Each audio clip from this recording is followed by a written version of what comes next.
So before we get started, man, pre-joint. How you feel about the Aaron Judge contract, man? Um, I knew it was gonna take a lot to Yeah. resign him. The Padres offered him 400. Okay. Where is San Diego getting all the money from? Because they offered Trey Turner like 360. Yeah. He took it from the Phillies. So I don't know where they getting all this money from. But 9 years though, I out of them 9 years, I think maybe like the last 2 or 3 years, he might be cooked. Oh Them yeah, them yeah, them yeah. last them last 2 3 Well, years. listen, man, them big time hitters like that, guys his size, them hips start to go, elbow injury here, knee injury there. I mean, I just hope he's not running like Albert Pujols. Yeah, That was sad to see. Like my man can't even get down the first base line, but he was still hitting them though. yeah. They had a good lineup around him, so he was still hitting them. So I don't know. Big contracts were handed out. My Mariners made a lot of trades, Mariners made a lot of a moves. lot of solid trades, and I know Mitch Haniger just went to San Fran. Yeah. Yeah, so we lost him. And I think there's still another move in the works. Yeah. I saw Taiwan Walker also Phillies. got picked up by the Phillies. Phillies. That's big time. Former Yeah. Mariner draft pick. Didn't quite pan out the way we wanted him to. He Yeah. didn't become that ace, but he's still a solid pitcher. But I think our pitching staff is fine if we just get another solid starter in the rotation. What will put us over the top is if we would have pulled in like a Verlander or something. If we would have Yeah. landed a big fish, that would have been good. But Yeah. Verlander clearly does not want to compete. He went to the Mets. He went to the Mets. Yeah, he said he I saw a post where it said Justin Verlander is tired of the pressure, the playoff pressure, so he decided to go to the Mets. I was like, damn, yo. But the Mets they just signed Jose Quintana, so they putting together a nice little rotation. But it's the thing. Why do you think they fade every year? The Mets Yeah. injuries at the wrong time. Yeah. Injuries at the wrong time. That's definitely it. That's definitely it. I mean, you could call it, but also too, it's almost like look at what's my man name in the playoffs. He get blasted first game. You're supposed to be the ace. Who's that? Their ace. Oh, Degrom. DeGrom, yeah. I almost said Syndergaard. I don't know why he's on the Phillies. Yeah. But I was trying to like cycle through it. But it's just that always seems to happen. Their best players don't seem to show up. The ones that are available Yeah. don't seem to show up in the playoffs. So I don't know. And he But, signed a big deal with Texas. How you feel about that? Seeing him. oh yeah, there's always going to be an AL West team to land the big fish. I just don't know if they have the team around No. Verlander to really push. No, I think with Degrom going to the Rangers, that's still putting him at like third, fourth best in the AL West. Yeah, It's, yeah. Or DeGrom. Yeah, yeah. that's what I meant. Now that Verlander's gone, is Seattle might make a push to win that division. I'm hoping. The Rangers landing him. They weren't competitive at all. I think they're still a couple years away from being a year away Yeah. against us. And that's big to say because, look, man, we've been sorry for a long time. I saw you put on your post too. You thought you guys were going to lose Judge. You said it's going to be just like when you lost Cano. Yeah. That worked out for you guys. Yeah. In the long run. In the long run. It took a few It years. took a few years. And it took a couple years not to work out for us. Right. Yeah, because Cano took us all the way back in the other direction. Yeah, I made that post because it just was dragging, Yeah. and then the more it dragged, the more teams started to put their bid in, and then I just was like, you know what, just like at this point, just make a decision. Yeah, man. So that was our good baseball talk to get it started. Welcome to the Pick and Roll Podcast, Season 3. We're going to call it Prime Time. I don't know what episode this is. We somewhere around 50. But we're gonna start titling them with the lead-off story, right? And you see the thumbnail picture. You see what we're doing. Today we got to get into it. And this is it's an important topic because it's something we need to speak on as black men in the community when we talk about this prime time situation. But for the people who are unaware that haven't landed on social media and been away from sports, maybe you've been working triple shifts for the past 5 days. I salute you. You got to do what you got to do, but you're really missing out on some great content. Deion Sanders coach at Jackson State for 3 seasons, led them to a stellar record, domination of the SWAC, 2-time Celebration Bowl champions, basically HBCU national championship. We'll get into that and what that means. He accepted the job offer at Colorado. It had been a rumor for quite a few days, and then he ended up formally accepting the offer, and this is prior to Jackson State playing in the bowl game in a couple weeks. This has been one of the most talked about sports topics I can remember for a long time outside of Kyrie Irving. This is polarizing within the black community. On one side, you got people that are happy for Deion, saying they understand it. On the other side, you got people calling Deion a sellout, saying he's doing wrong by Jackson State. He's not doing what he should have been. And this is, he spent 3 years at a place nobody even close to his stature would go. And he pulled in top recruits from major colleges. He even got accused of cheating.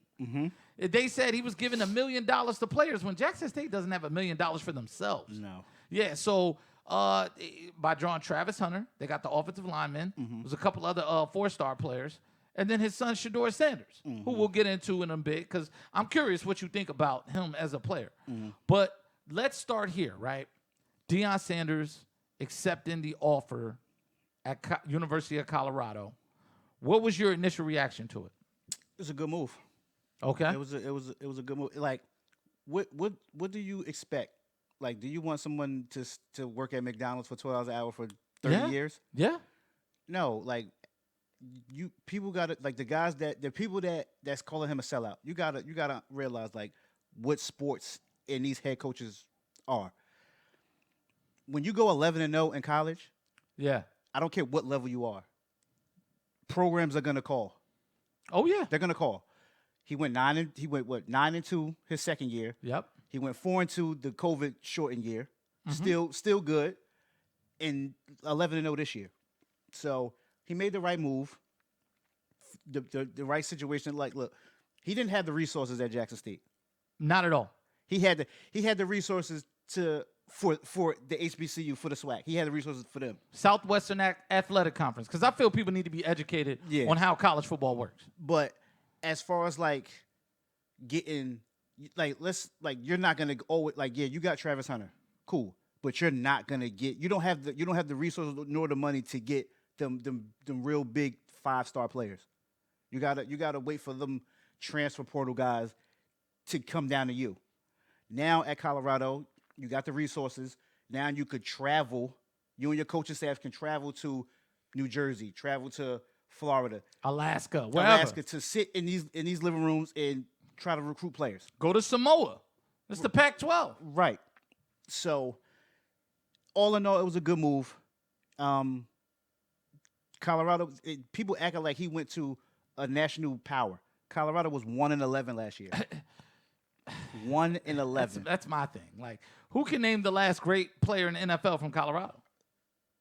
Cordell Stewart. That's about it. But continue. They were 1-11, so he got his hands full. He's bringing over. I'm pretty sure he's gonna bring players with him. Yes. And then he already brought. I think they said 10 players are coming over. He yes, said 10. Yes. Okay. His 2 sons are coming. Yep. And I'm pretty sure Travis Hunter is coming. Travis Hunter is coming. He already entered the transfer portal. And a lot of them guys that's transferred from Alabama, a lot of them guys transferred from Clemson. I'm pretty sure a few of them are gonna go over there. Exactly. Yep. And am I expecting a big turnaround from Colorado from 1-11? No, but face it, 2 wins is an improvement. Yes. First of all, 1-11 in the Pac-12 is a disgrace. Is a disgrace. Yes, that's not the best football conference. And it's like, if you're looking at it, UCLA and USC are leaving the Pac-12. They are. So you can really come in and be one of the top 3 teams in the Pac-12. Only 2 that you really got to worry about is Oregon and Utah. And Deion, like, he's so polarized that a lot of kids are gonna want to go to Colorado. Colorado was gonna be back on the map for the first time since Cordell Stewart and Rashawn Salam. So yeah, I think it was a good move. And let's think of the reasons why Deion has the tools to really help even more black athletes shine. It's like, one thing about Jackson State is it's a publicly funded university in the poorest state capital in the poorest state in the United States. This is the same state capital and state that Brett Favre just stole a bunch of money from. This is the same state capital and state that's currently having a Flint, Michigan level water crisis, and they don't have clean water. There were stories where the players couldn't take clean showers, and they'd have to jump in the pool with the chlorine just to get clean after a practice or a game. Yes. I don't think people realize what the conditions are in Jackson, Mississippi right now. I don't think people have a frame of reference to what's going on in Jackson, Mississippi. All right? And they don't have the money to even continue the type of poaching that Deion was able to do. Let's talk about the man's car being broken in. He was being robbed. They robbed the coach's office while he was in there. They don't have a stadium to even handle the fanfare that Deion brings and the money. Yeah. Deion brought an ESPN contract to the SWAC. There was no ESPN contract. They were barely airing the Celebration Bowl. Most people who are against Deion have never watched the Celebration Bowl. No. I watched it the last 2 years because of Deion Sanders. They got smacked the first year, and then last year they went in and absolutely dominated. And Shedeur Sanders looked like he took a massive leap in quarterback. Yeah. You know, the team just looked more well-rounded. They looked like a well-tuned machine. They actually had decent uniforms, which was dope. Something Deion pleaded on. Like, hey, let's all get together, put our own money up, my money, and let's get these kids' names on the back of their jerseys. That's not too hard. If your local PAL football program can do it, why can't this university do it? You want to know why? Because they don't have the money for this stuff. HBCUs are severely underfunded. This has been a problem. So you can't say, oh, man, Deion could have did what he wanted. This is a publicly funded institution. It's a state college, and they don't have the endowment that Ole Miss has. They also don't have the donors. They don't have the alumni, and they don't have the boosters and the corporate contracts and sponsors that an Ole Miss would have, or even a Mississippi State. This is as small as you can get. There are community colleges in most states that probably bring in as much money as Jackson State does. But Deion went there, went into his own pocket, leveraged a relationship with American Airlines to get the team flights, leveraged a relationship with Walmart to get these kids gear and stuff. Asked Michael Strahan to help buy gear for these kids, and even brought an Under Armour deal to the school so they could make uniforms, and they got new helmets every other week. And he took money out of his own pocket to finish building the facilities. Yes, he built out the facilities. Not only that, he fed the players, because you want these guys that you need your players well nutrition.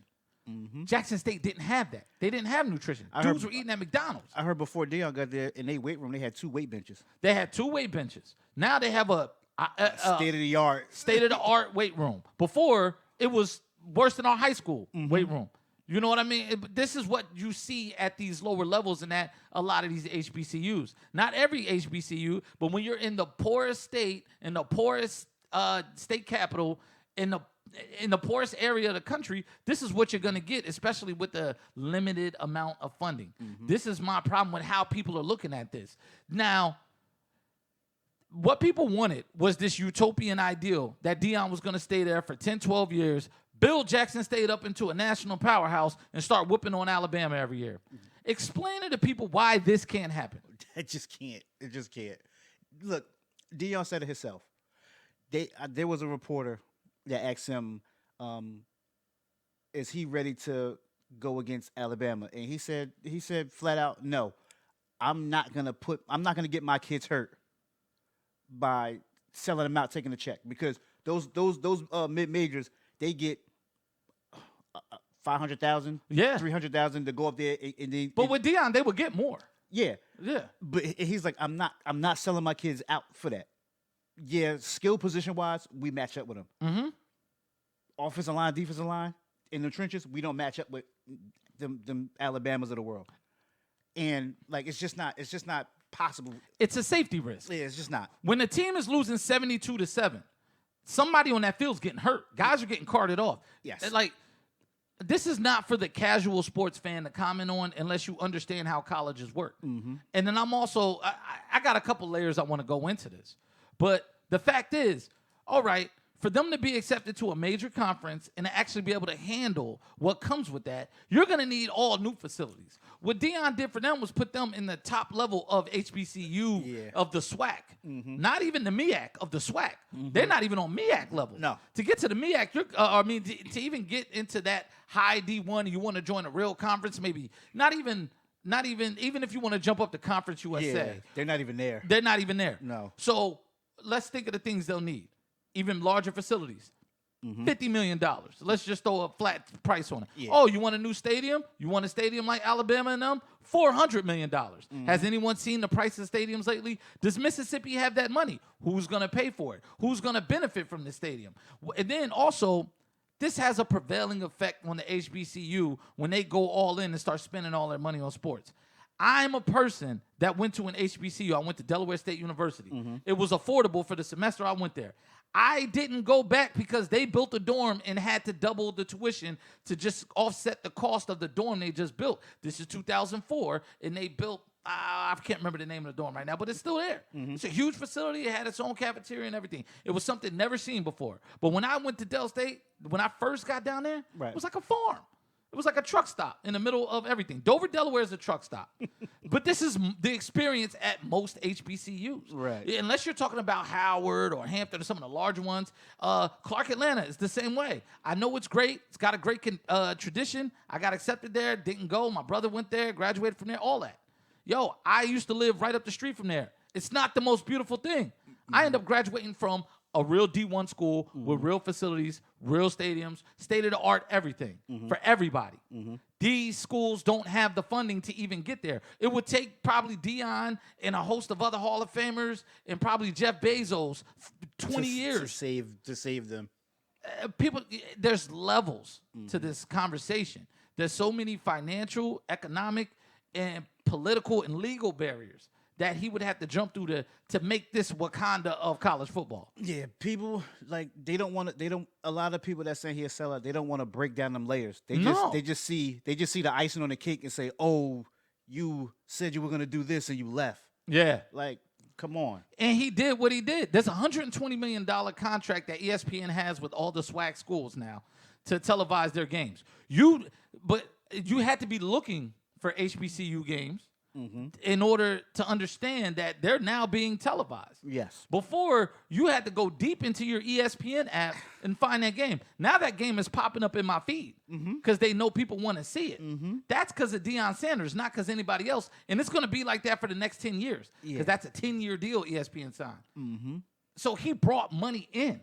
He even had HBCUs even had their own NFL combine. Yes. That teams came to scout because they weren't getting invited to the regular combine. Yes, so he made that possible. People just think he did all this just for Jackson State. No, everything he's doing it for the whole thing. Do you think? Question: People are in such an uproar that he left HBCU and went to Colorado. Yeah. Do you think? Me personally, I don't think so. If he would have left Rutgers and went to Colorado, nobody would be mad. No. Nobody be mad. They're mad because all the blacks around the world are mad. Half of them are mad because he left an HBCU school. They just, I don't know. Listen, like you said, and this is what I've been saying to everybody, they want you to make $12 an hour forever. Forever. The man is making less than a D-backs coach at a Rutgers. Yes. And because he said, pay the people I asked to come here and help me. Because he's a head coach. What a head coach is the overseer, the man held responsible for everything happening at every level in the program. So he needs help. And he brought in some high-profile, well-trained, well-experienced coaches to come and help him. And he even left one of them as his successor. Yes. And here's my thing. They're like, oh, you're taking all your players with you. All these decommits. Decommits happen every day. Every day. Yo, when a coach gets fired, somebody might have committed for Urban Meyer, and then he went to the NFL. Somebody might have committed for Les Miles before he lost his last job. It happens. When you don't think when Nick Saban went to the Miami Dolphins, a lot of people decommitted, like, oh, well, I was coming there for you. Now I'm leaving. That's part of the process. It's just business as usual. But when people want to bring up the decommits in this case, they're drawing straws. They're finding something to try to add on to their argument when they don't understand the dynamics of college sports. Jackson State didn't have money Dion was even bringing coaches in, and they were working for free. Yes. He brought in Mike Zimmer, Yes. and Mike Zimmer was just doing it for free. Mike Zimmer is a playoff winning head coach. Yes. He was on damn near Super Bowl teams as defensive coordinator and defensive coaches. Yes. Mike Zimmer's as good as it gets for available head coaches right now. I believe Zimmer is gonna go to Colorado with Dion, but he was working for free down at Jackson State. That's called leveraging your relationships and your name and who you are. But here's another kicker too. He didn't just do it for football. Mo Williams is now coaching basketball at Jackson State. This is a guy who's actually giving back to the community. And I ask all the people out there, how have you poured into an HBCU to come at Dion? What have you brought to your HBCUs and brought awareness to? If anything, for 3 years, he brought financial windfall and awareness to the problems that are ailing HBCUs. So here's my solution to everybody. Stop being mad and put the pressure on the next Deion Sanders. Yep. There's a bunch of Hall of Famers out there that probably didn't know that it was possible for them to give back in that way. They may want to coach. They just don't like the politics of high Division I. Well, go to an HBCU and help out. Former NBA players, Greg Oden, go to an HBCU. You're an assistant coach. Yeah. At Butler, right? At Butler, yes. Why don't you go slide down and go help Savannah State? Eddie George is at Tennessee State. Eddie George is at Tennessee State. This is my thing. And then call up your rich friends and say, hey, my kids need sneakers. My kids need uniforms. But on top of that, Dave, instead of asking people to make choices about what they want to do with their life after sports, how about this? You parents, you kids out there, if y'all feel a way about Dion, then go to an HBCU. If your son's a football prospect and you care that deeply, send him to Jackson State. All it takes is a class of kids to get together on social media and say, let's all go there and dominate. Yep. And do it. I've been saying this should happen with college basketball forever. Yeah. You're only staying in school for 4 months. Yeah. And the facilities are good enough for a basketball player to just play basketball. All you need is 2 hoops and a wood floor. You could play in any size gym. If you're a hooper, you're going to hoop. That's all it takes. If a couple of you 5-star recruits want to go to these All-American games and you get together, and if y'all say, come on, let's just go to Howard. Let's go to Del State. Let's go to Del State. Del State has the facilities Let's now. go to Coppin State. Like, Yeah. if 5 of y'all go there, y'all could turn it around. And here's the ill thing, right? If 5 of them go there, they can market themselves as the new Fab Five and make money off of it. Absolutely. For 5 months, y'all can make $5 million. Absolutely. Nike will slap bumper stickers all over your behind like a NASCAR. Absolutely. Yo, you'll have Nike, you'll have Powerade, you'll have all of the woke media will be behind you if y'all do this. The corporate money will be there. But that's what I'm saying. Yo, black people still have a choice. You don't need a Deion Sanders to want to go back to an HBCU. I didn't have a Deion Sanders when I decided to go to HBCU. Right. I went there because my mans was going there, and it was cool. And you said, whatever, come on. Yeah, let's go. Let's We're do going to it. slide down there. Let's do it. But that's what I'm saying, especially in basketball. To me, in the basketball, yo, you still have a shot at the tournament from an HBCU. Yeah. You just got to win your conference and get into the back end of the tournament. Yeah. If the top 5 recruits at every position, so the best point guard, 2 guard, small forward, power forward, and center, if they went to Delaware State, ran through the MEAC undefeated, barnstormed it, and then went as a 14 seed, they could knock off a Duke or a Kansas, Absolutely. or a Gonzaga. Absolutely. They'll do them dirty. Absolutely. And then if every class does that every year, then they have to start leveling the playing field. Absolutely. Then you bring money back to your HBCUs. Then you get these kids paid before they go to the NBA instead of going to get exploited by Overtime Elite and these other sub leagues. Yeah. Because these kids ain't that good. No. And that's another topic for another day. Yeah. But you still have a choice. You don't have to wait for Deion Sanders to show you the way. No. But that man did his job. He's going to Colorado. Like you said, the Pac-12 is a dying conference. Yes. Because Deion's going there, they're going to rise up, they're going to dominate, and somebody's going to come. They're going to bring a couple teams up or back to the Pac-12. Yeah. And not to mention, right, it's not only the HBCUs that he did a lot for. It's for black head coaches in Division I football. People don't really understand what's been happening to black coaches. Out of 129 Division I football programs at D1 and FBS, There's only 4 black head coaches. One of them's getting fired, and there's no black replacements coming for any of them if they get canned tomorrow. Right. People want my man at Ohio State already, and bro just made the playoffs. For losing to Michigan twice. Yeah, for losing to Michigan. Goddamn. But that's the thing. Like when you Ohio State, when you're the coach of Ohio State, it doesn't matter if you're undefeated. Right. All that matters is you beat Michigan. Yo, shout out to my man Chris tuning in on YouTube. Like that's all that matters. You have to beat Michigan. Make sure y'all comment, man. Throw your comments, questions out there. We here. But yeah, that's my thing. It's like Deion couldn't get a D1 offer. This is why he even went to Jackson State. The man wants to be a successful college head coach, then climb up and be a Super Bowl winning head coach in NFL. He's been on TV talking about football after dominating the game. All world football knowledge, IQ. Deion could probably, if he didn't lose his toes, he was still running a 4.5 40 at age 55 or something like that. This man is the modern day Jim Thorpe. He was great at everything he ever did. Yes. He only didn't play basketball because he didn't have time. Yeah, he's the second best defensive player that I ever saw. Yeah, he has to be. So especially of the last 40, 50 years. Yeah, it's him and Lawrence Taylor. That's it. That's it. That's where the list stops for me. Yeah, that's it.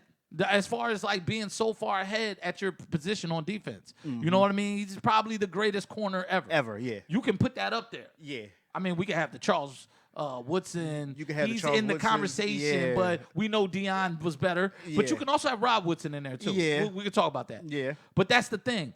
If he goes here and he does what I think he's going to do at Colorado, now you open the door for them to give a lot of black coaches the opportunities that these white coaches get without having to do half the work. He doesn't want to be Pep Hamilton and be a coordinator for 94 years before he even gets a head coaching interview. And let's like not jump the gun. Like we're not expecting Deion to turn it around next year. No. I'm expecting him to struggle a little bit, but let's see where he at 2-3 years into that deal. Yes. And I'm pretty sure he's going to have a lot of black assistants on his staff. And then who knows? You have a good offensive year, someone might offer your offensive coordinator a head coaching job. Yeah. You have a good defensive year, your defensive coordinator, and so on and so on. So let's just wait, and then let's not jump the gun when he loses a game. They went undefeated at Jackson State. He should have just stayed there. Come on. Oh, but you know what the internet's going to do? They're going to just hate and say something, and they don't realize, like, yo, Division I football is hard. But Colorado has the facilities. And then this is another thing, too. He's going to get a lot of kids who might fall by the wayside. Travis Hunter probably doesn't play. I had this debate with my man, and he knows a lot about college football. He played college football for an HBCU. It's cool. But I said, yo, Travis Hunter probably doesn't play. I don't think he plays if he goes to Alabama the first year. Probably gets redshirted and doesn't get to show his talents, puts him a year back. He doesn't get to go to the NFL for another 3 years. It just sets his whole life back, a year. You know, he gets to go out here and showcase his skills. But if you're that kid, why go sit? If you're that nice and you know you are and you're being underrated, go play for Deion. He's got a spot for you. If you're the JUCO kid who has some issues, go play for Deion. Yeah, that's funny you brought that about Alabama because I just read something today, and 2 years ago or last year, Alabama had the #1 recruiting class.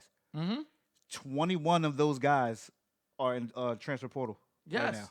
The transfer portal because is they can't alive and because kicking. they can't play. Yeah, you got this 5-star running back that just DM'd Deion and said, "Hey, Unc, do you got room for me?" He's a 5-star running back. He can't play because there's 2 5-star running backs ahead of him. Not everybody wants to be sitting behind Trent Richardson or sitting behind Derrick Henry or sitting behind the next guy. You know what I mean? Like, yo, that picture of all those Alabama running backs. Imagine the records they could have broken D1 if one of them go to Wisconsin or one of them go to Oregon or one of them go to Arizona State and help out Herm Edwards. Look at Trayvon Diggs. Yeah. He only became a corner because he went to Alabama as a receiver. Yeah, right. You're there with Jerry Jeudy. You're there with Calvin Ridley. You got to change. Yeah. In order for you to play, you got to switch positions. Right. And he had to become a corner. Right. And that's the thing. It's like this conversation is so complex to understand. But like I said, I remember what happened to Ty Willingham. And then even in NCAA basketball, I saw what happened to Nolan Richardson. I know what they do to coaches. Black coaches get dismissed in a manner with no dignity. But none of them are Deion Sanders. You cannot question Deion Sanders' football acumen. You can only question the results, and the man has not failed at anything. No. You know what I mean? Like, it's like if Michael Jordan or, God bless the dead, Kobe Bryant was to go to coach in the NCAA. You can fire him if he absolutely sucks at it, but you got to give him an opportunity and a fair shake. Yeah. Because you'll never live that down if you just treat him like you treated every other black coach before him. Absolutely. And this is what Deion's trying to break the mold. And then you know what? It's going to be a lot of black players, like you said, who wouldn't get the opportunities. Some JUCO transfer kids, they're going to go to Colorado and they're going to get the opportunity. And they're getting top-level NFL coaching. Because he says it, something that a lot of these coaches don't say. I'm preparing these kids for the next level. Yes. I'm preparing them for the NFL, not the NIL. The NIL will come if you hustle. If you got some hustle about you, get a YouTube channel. Yeah. Like Destroy or whatever. Yeah. Yeah, you can get it. You can get it. The money's there. They don't have to pay you under the table no more. No. But if I'm a 5-star recruit, and let's say I'm a receiver and I know you already got your quarterback, I'm going to Colorado. Yeah. Why am I going to go sit down at Georgia or Alabama? Let me go there. If I'm a corner, why wouldn't I want to go play for Deion Sanders? I don't want Nick Saban trying to teach me how to play corner. Man, I Listen, I come just on. said this at work. I'm like, the Travis Hunter. Like, if I'm a corner in high school and Deion Sanders is sitting in my living room, any other school that's offering me, they're done. Yes. Because can't no other, like you said, Nick Saban can't tell me how to play corner better than Deion. Nope. He done did it. He done been there, done it at the highest of highest levels. Right.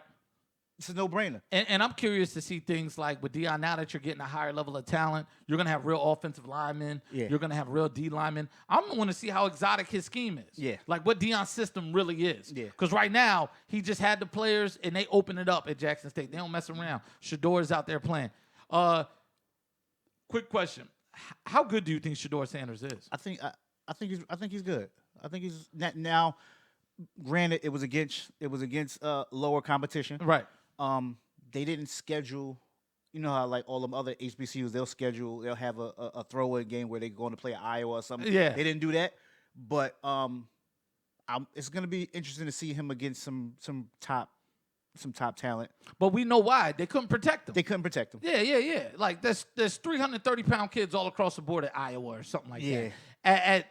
At Jackson State, there's probably one or two guys over one or two. 300. Yeah. Everybody's getting ear-holed and blown off the ball as soon as the snap. And that's nothing against them. That's just a different level of athlete and a different level of recruitment that they've been able to enjoy. I don't expect him to go out there and have 36 touchdowns like he just did this year. Yeah.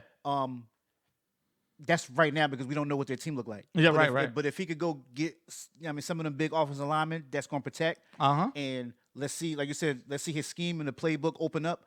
Then I think Shador will do good. Hey, listen, Colorado's quarterback that just won one game, 111, he jumped in that portal immediately. Both of them. Yeah. They was like, yo, we out. But it's crazy because you're a starter quarterback and you only had 1,200 yards passing. That 1,200 yards passing is a disgrace in 12 games. You threw for 100 yards every game. I'd rather throw 24 picks than only throw for 100 yards. I'm going to go down swinging.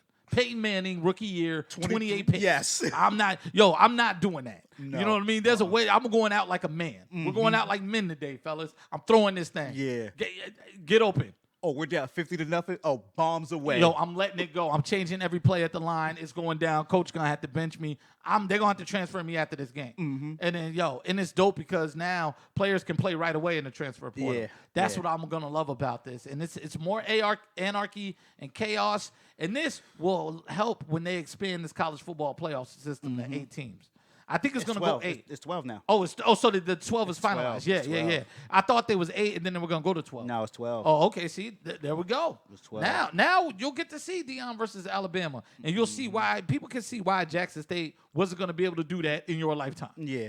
Like it wasn't going to happen. But yeah, man. So just lay off the brother. We can't be the manager at McDonald's forever. Sometimes we got to graduate to managing TGI Fridays. Yeah, they wanted Deion to keep bumping his head on the ceiling. Yeah, man. This is not breaking. It's on. not breaking. Come on. I'm tired of being a cashier. Switch me to stock. Oh yeah. You know what I mean? Then I want to be an assistant manager. How about that? Right. So that's one thing, man. But that's the first topic. One thing I want to talk about, I want to get into some NFL news. I wish I had sound effects. We're going to learn how to get those. But I need that Civil War, like, morning horn, because Von Miller's out for the season, man.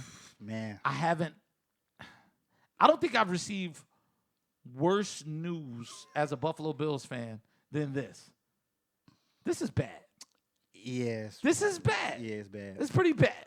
Yeah. Von Miller was the only thing. We signed him just so we would be better than last year. Yes. Now, he's gone, and we're back to last year again. Sad times, man. How do you think this injury affects the Bills? Big time. Big time. Like, now you don't have the quote-unquote closer on defense now. Mm-hmm.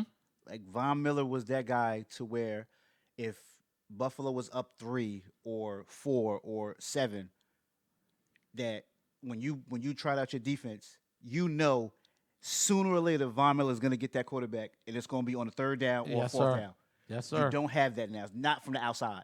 Yes, sir. You don't have that. And a lot of people, I love that they have next-gen stats now so people can understand the game.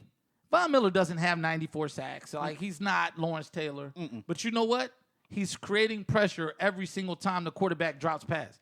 They scheme their offense so Von Miller doesn't become a factor in the first half, and they can try to get some points on the board before they're forced to pass because Buffalo's offense has run away with the game. And now the DNs are pinning their ears back just going. And going. People don't understand. Von Miller is caving in one side of your defensive line.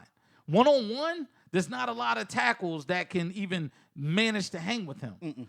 In the Chiefs game, the team we need to beat, we went into Kansas City. Late in the 4th, Von Miller got the sack that sealed the game for us. That's how important he is. Now, the only saving grace is that without Von Miller this past week, Greg Rousseau, big timer from Miami, big boy, 6'7", 6'8", 270, turning the corner, big, powerful, fast guy. He turned it up last week. This is turned his it all the time. way up. This is his time to do it. Yeah. Y'all got him in the first round. Yeah, right? it was our first round pick. Yeah. He has to sit back and go, all right, Von's not here. I have to put my big boy pants on. I have to win. Yes. I have to win my matchup. Like, we got Shaq Lawson, we got AJ Epinesa, a bunch of middle tier guys that are power rushers. He needs to tap into that. I'm not saying he's LT or Aaron Donald or Von Miller, but he needs to tap into that to where he needs to look at that tackle that's in front of him and say, I don't see you. Yeah. I don't see you. I'm gonna do my swim move or bull rush you, and I'm getting to the quarterback. All I'm seeing is the quarterback. All I'm seeing is the quarterback. That's it. I'm looking past you. Because that's what Von Miller does. Late in the game, I'm pretty sure he's not paying attention to that tackle. It helps that Trey White is back playing full time. Yeah. This is one of the best corners in football, top 4 corners in football. Absolutely. And he's been out all season. When healthy, yes. Yeah.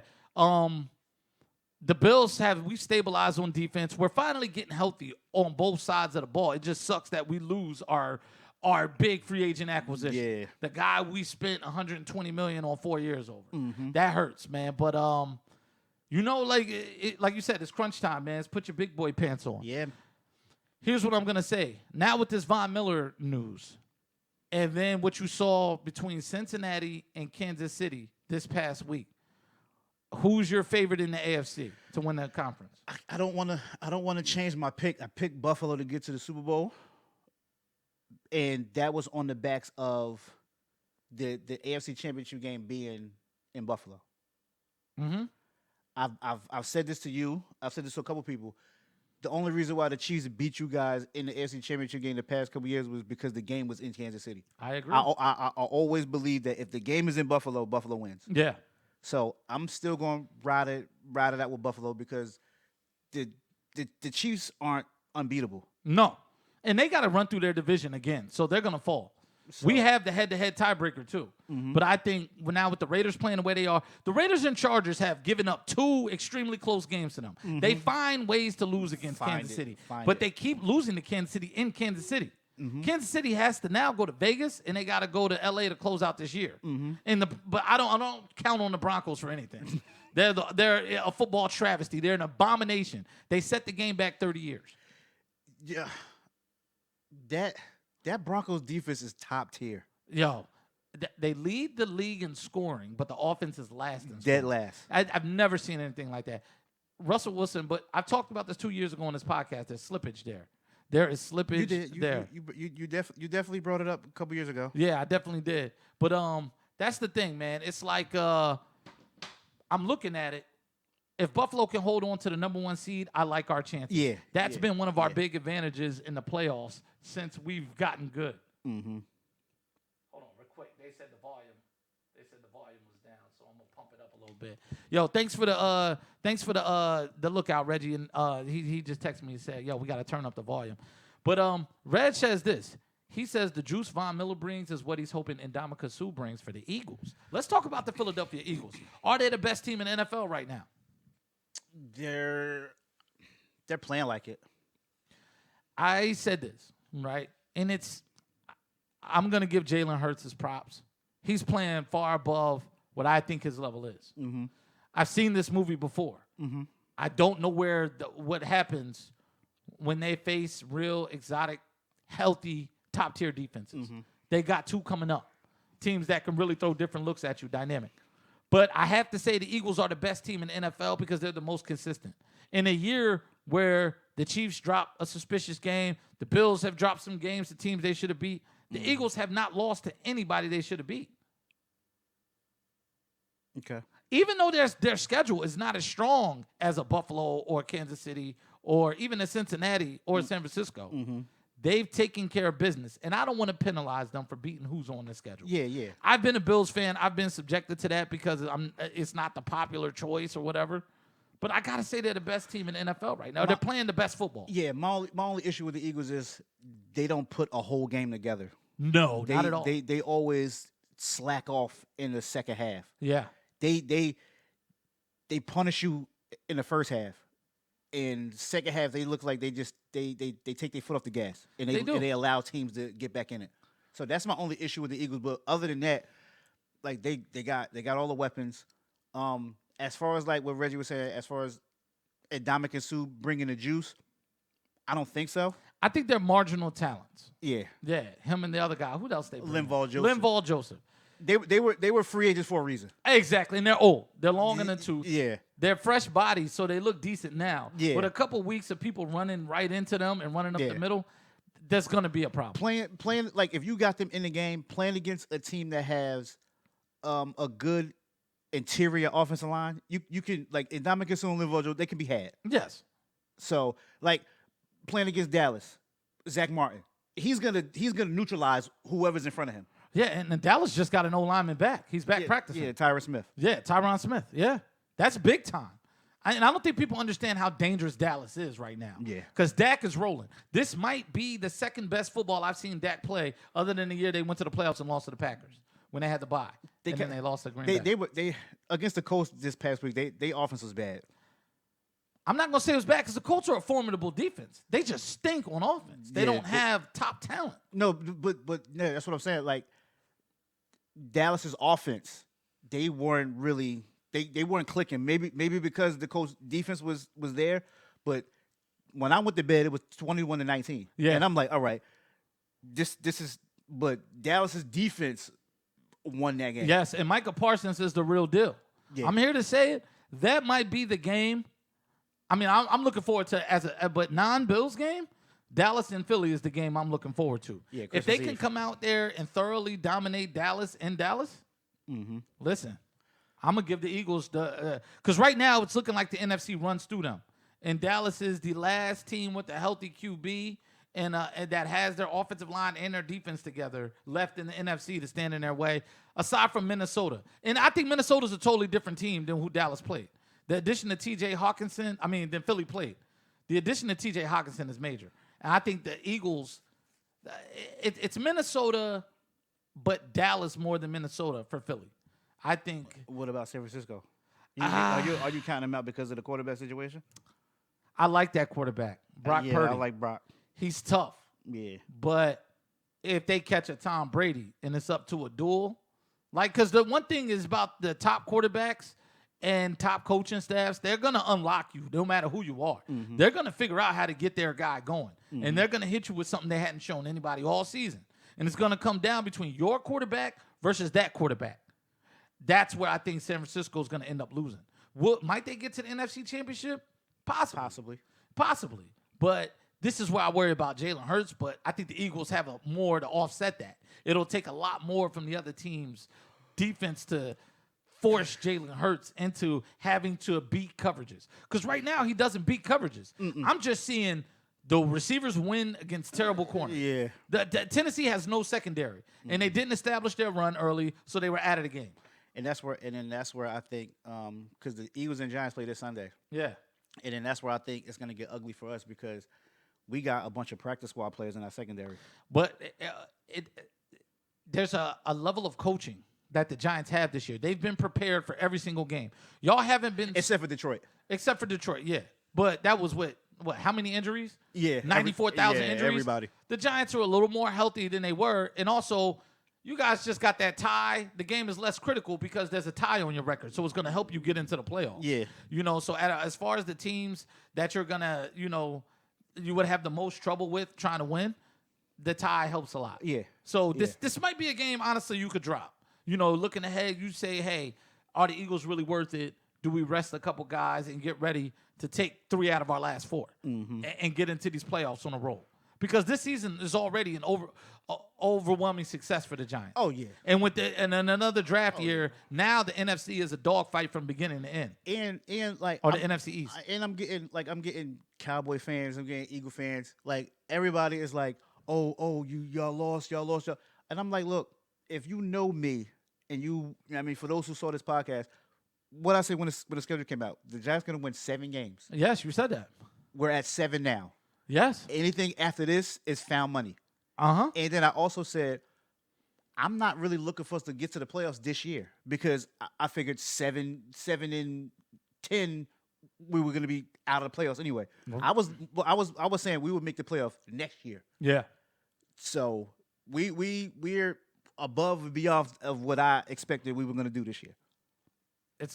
This is going to be a great finish to the season because the Eagles have to see the Giants and the Cowboys coming down the stretch. Yeah, we got them twice. And then in the playoffs, I'll say this. There's no more bad teams left. How have you been tested during the season, and how did you respond to these tests? That's going to let me know. It's going to help me project what your team is going to be in the playoffs. And if you saw Tom Brady Monday night, because I cut that game off. I ain't going to sit here and lie like I watched the whole thing. Me too. I was like, oh, this is trash. Yeah, Call of Duty. I went right on Call of Duty. Then I cut the game off after a couple of hours of making my eyes bleed from playing Call of Duty. Then I'm like, damn, Tom Brady came back in 3 minutes and won the game? Like, I don't care who you're playing. That's GOAT level, and Brady shows up. Yes. He sent y'all home last year. Yes. He sent y'all home last year, Philly fans.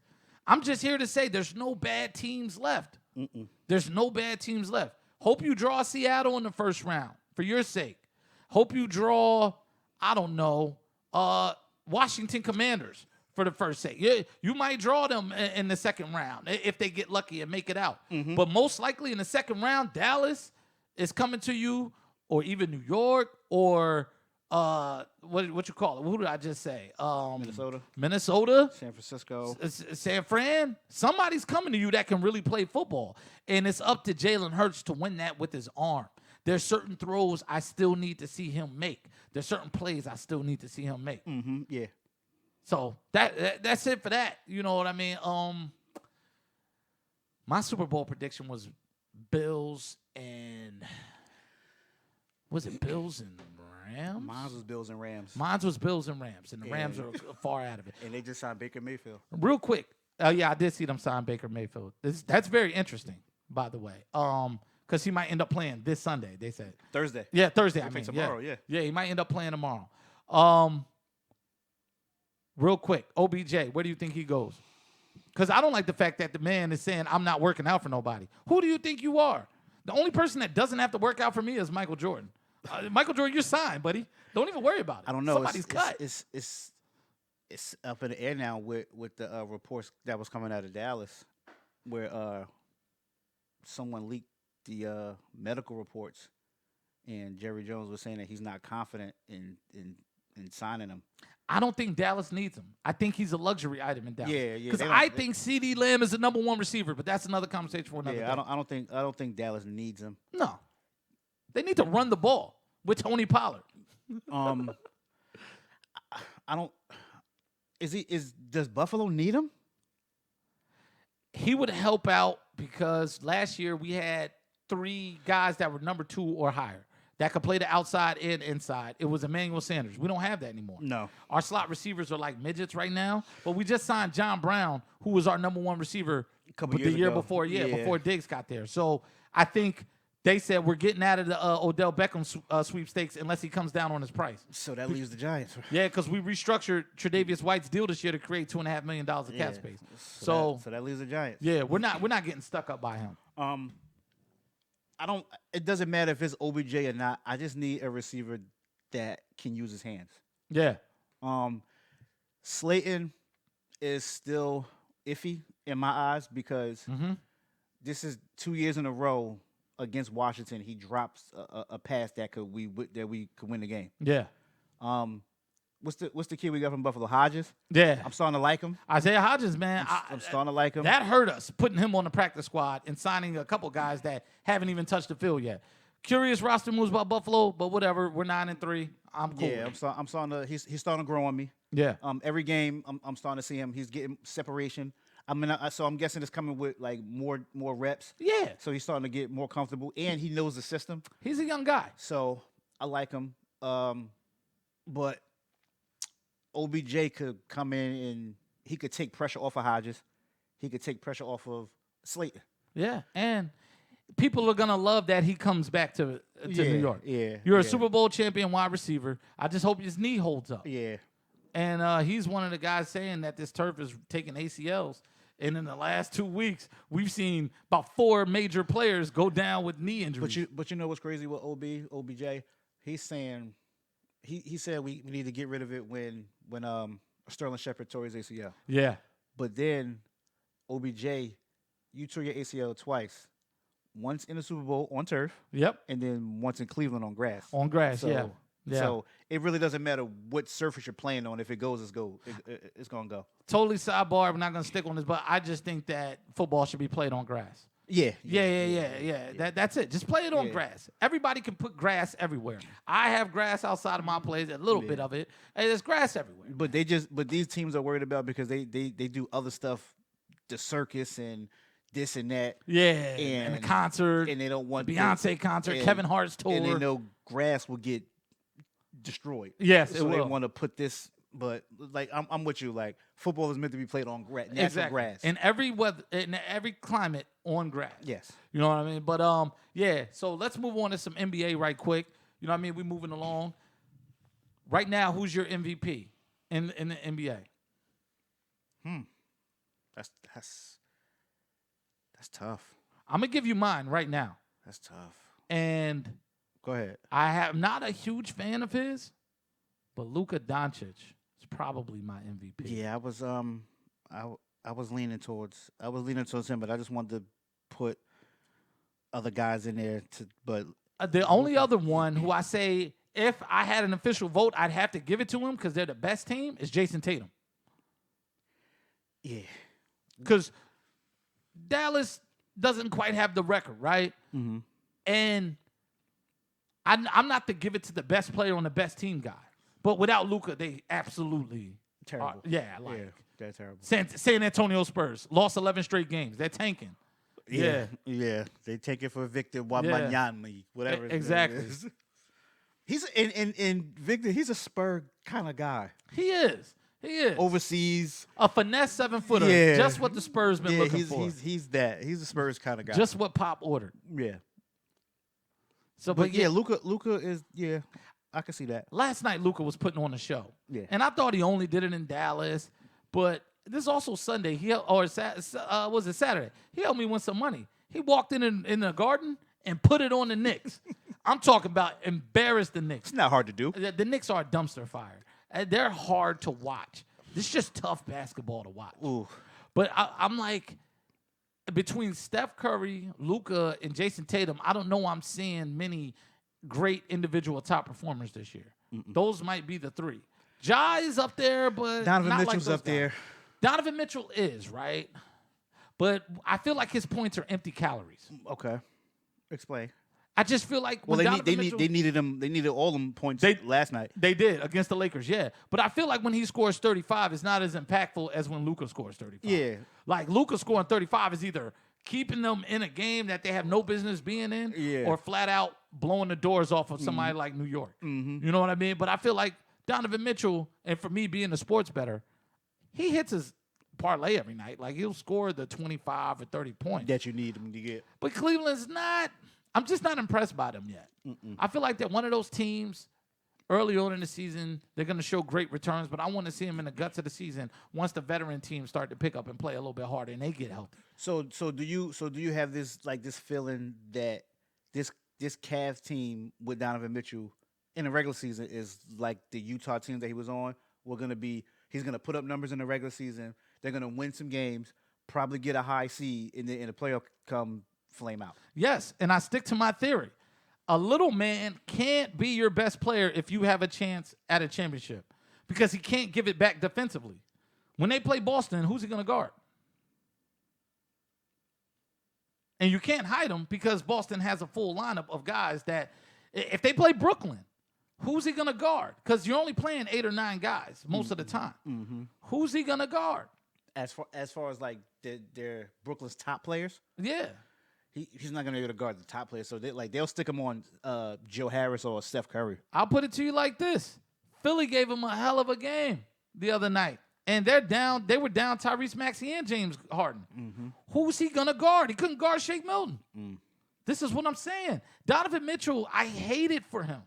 But he is Monte Ellis in his prime. He's prime Steve Francis. He's like, yo, we're going to remember him. We're going to say, man, that was a bad boy. Yo, he used to put that ball in that hoop. But your best player has to be a two-way player. It's not going to work. You got to be able to give it back on the defensive end.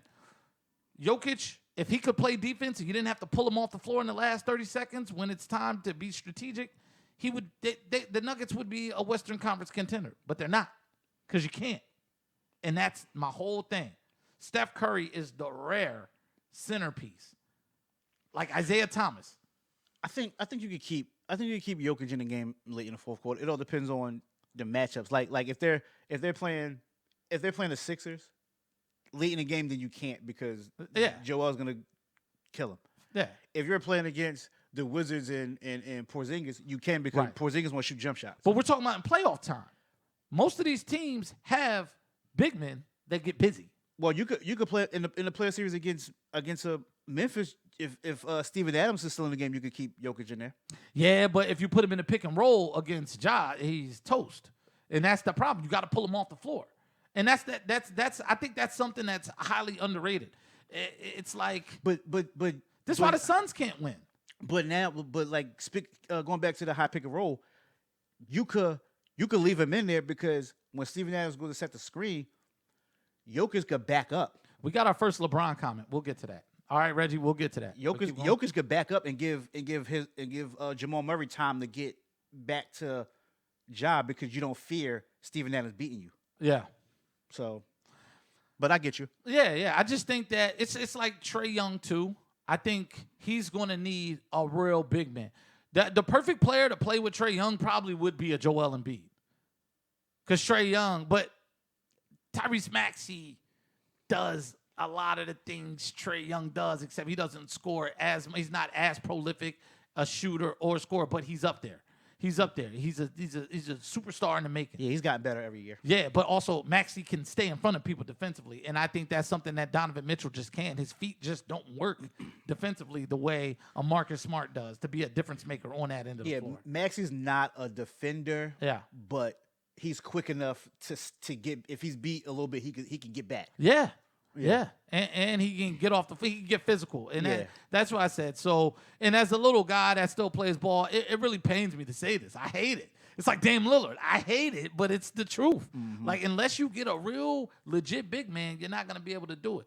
Now, if the Lakers would have went and got Dame Lillard, did what they needed to do whatever they needed to do to get him, they'd probably be looking at coming out of the West. Because I just don't believe in the Suns, and it's because DeAndre Ayton.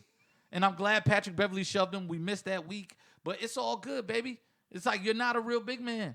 And Giannis took your cookies in the finals, and you've never gotten them back since. No. He's still waiting. Like, you're waiting by the locker.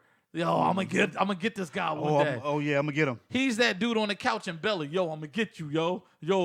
I just can't up, wait. Yeah, word B. up, son. Word up, B. Yo, I hate that. Reggie wants us to talk about LeBron, and we were going to talk about it anyway. The Lakers have clawed their way back into respectability. They're 10 and 12, so they're a couple games under 500. Anthony Davis left the game last night with flu-like symptoms, but they barely lost to the Cavs in Cleveland. Now, LeBron is 880 points away from history. How many three-pointers is he going to average per game to try to get this record? His usual 8 to 9. 8 to 9 threes. Okay, yeah. He's starting to make them, and the team is shooting better. What do you attribute the Lakers' recent success to? That when LeBron was out Yeah. with that injury, other guys start getting comfortable. No one wants to talk about how Russell Westbrook became an NBA player again Yes. when LeBron was out. Yes, off the bench. Yes. Hey, Yes. look. Oh, he can play six man. Oh, he can play basketball again. Oh, he didn't forget how to play the sport. But yeah, when your best player is not out there lumbering and not giving it back on defense, Yeah. it's amazing what people can do. Now you got shooters now. Anthony Davis, he started to look like the Pelicans. Anthony Davis going out there with 55 points the other night. This is my thing. Like, I'm happy that Russ knows how to play basketball now, and AD is starting to play. But I just wanted people to pump the brakes on it because they were playing while LeBron was out, so it's easier. All right. Everybody gets to touch the ball. Yeah. Everybody's involved. When LeBron is in the game, you see the game slows down. There's not a lot of cutting. Everybody just standing around and waiting to see what he's gonna do. Right. And then he jacks up a three. This is true. But they turned it around. They started to play basketball, but it started when LeBron was out. But I attribute a lot of this, too, to AD dropping 30 and 40 balls, too. Yeah. Double-doubles. 44 points. And a gang of rebounds. And it's big because when he was dropping 30 and 40, he wasn't shooting not one three-pointer. Nope. Get on the block and play big. Embiid's been scoring again because he's down on the block. Play Stop big. hanging out around the three-point line. This is not the corner store. You're loitering. I think they should fine them for loitering when they start hanging around the perimeter. Stop it. Yep. Just go to the hole. But listen, I didn't think that the Lakers were never going to turn it around. It was just awful basketball, right? Like, they were just not figuring it out. There's enough veteran players on that team to know what basketball looks like. Do I think they have enough to really make noise and come out of the West? No. They're still a couple of moves away. Wait till the buyout market happens. A couple of trades happen. They can't make any major deals now because I don't think Russ's value is going to raise enough to get back what they need to compete. But also don't think you need to get rid of Russ. You need as many good NBA players at this point as you can find on a roster and let Darvin Ham figure out how to make them work. Yeah, let Darvin Ham coach. Yeah. LeBron, let him do his job. Let him do his job. Something's happening here. Right. Let's give it a chance. You know what I mean? Before you start to hijack things. I think the Lakers, I think they lost too many games to dig out of that hole that they dug for themselves. I'm looking at the West now. 10 and 12, they're right around middle of the road in the entire NBA. They could climb back into the top 6 in the West and avoid the play-in. Nah, I don't think they're going to avoid the play-in.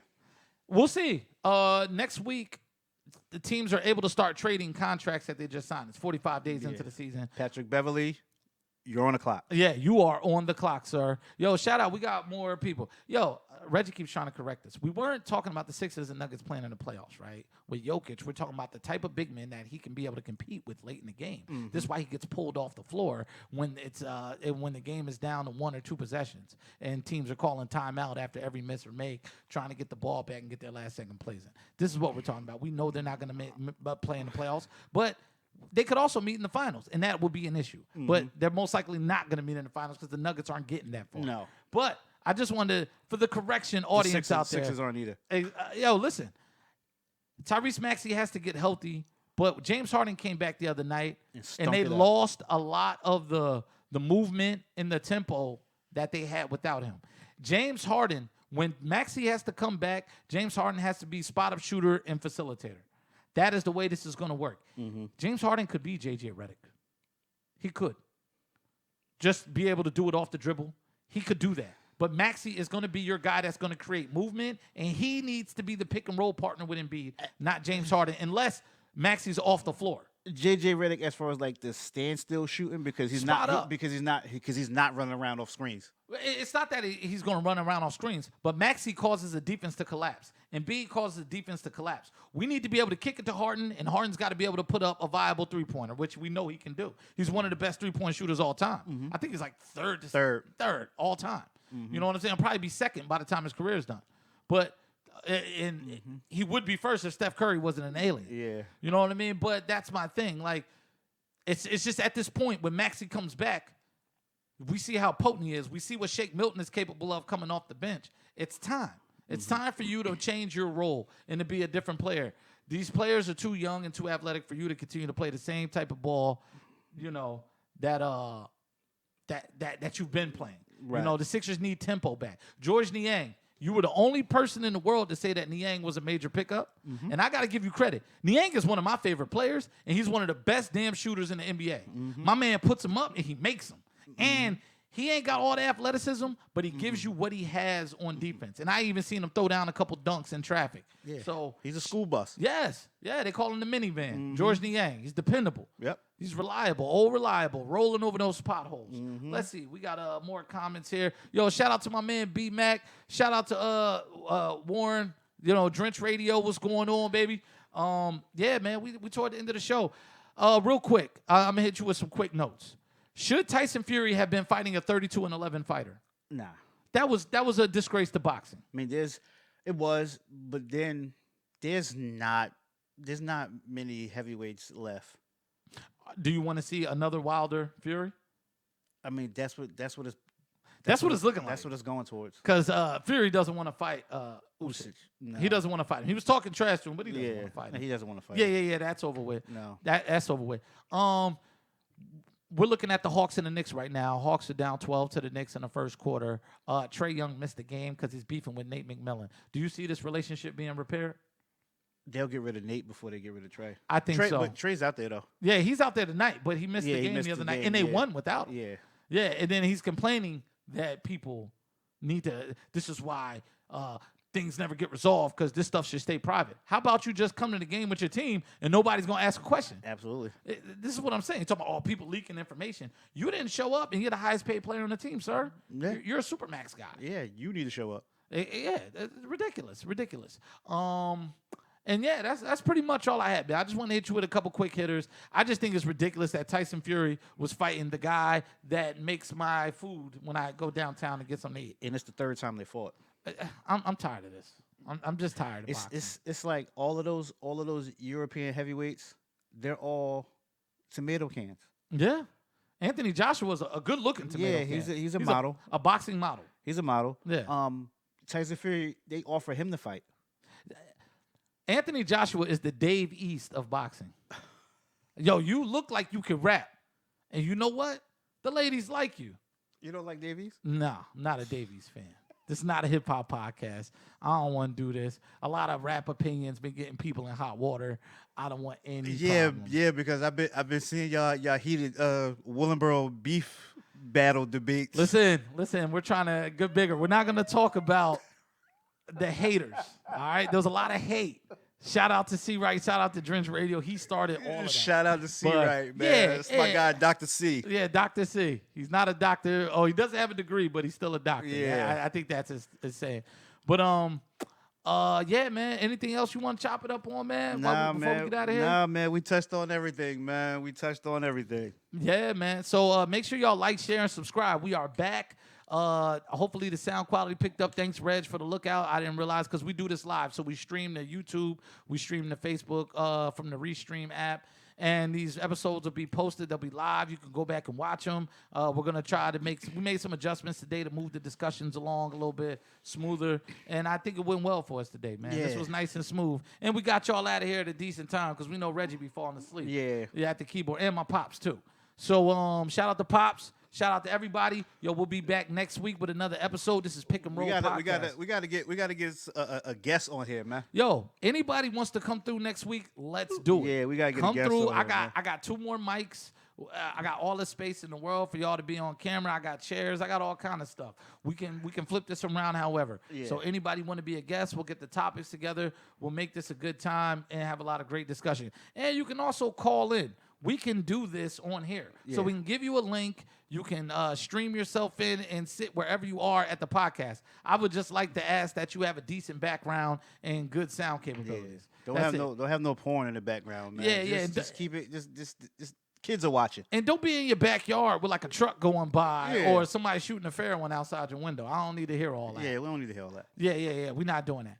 But yo, this is the Pick and Roll Podcast Season 3 episode called Prime Time. So look out for it on YouTube. Look out for it on the Indio Group page. And we are out of here, man. Thanks for tuning in.